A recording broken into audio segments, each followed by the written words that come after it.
So what's up mga bossing, so again so ulit akaroon nagkuhan no power window. So man itong install nga power window. So man siya sa right side, so ang left side sa driver side is mana siya yung switch.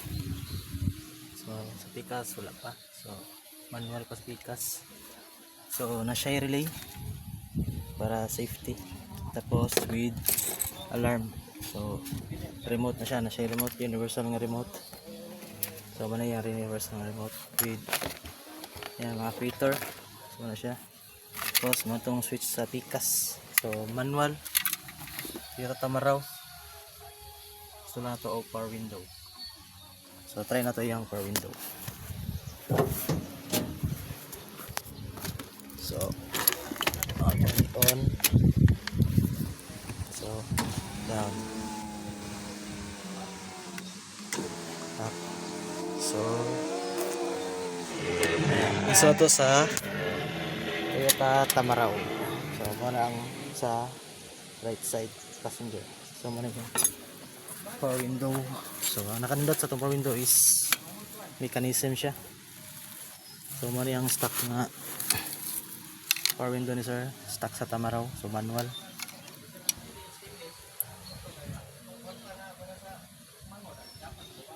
So ato ko na-install sa pikas para mana. So mato mga boss, balik lang ko niya.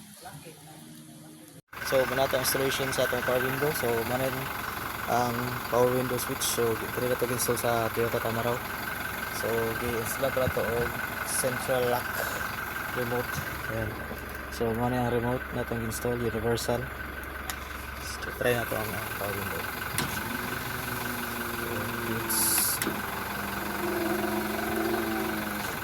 Gas function. So dahil na ito install sa Toyota Tamaraw. So katulad ng kanina nga Tamaraw, katulad ng install na ito Android head unit na QCY with 360 camera. So muna yung apps. So muna 360 camera siya. All works.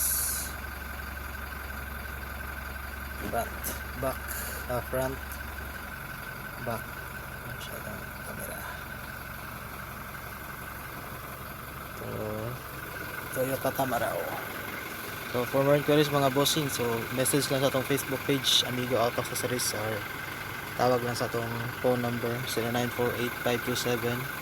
0948-527-1551. So itong cellphone number. So mga boss,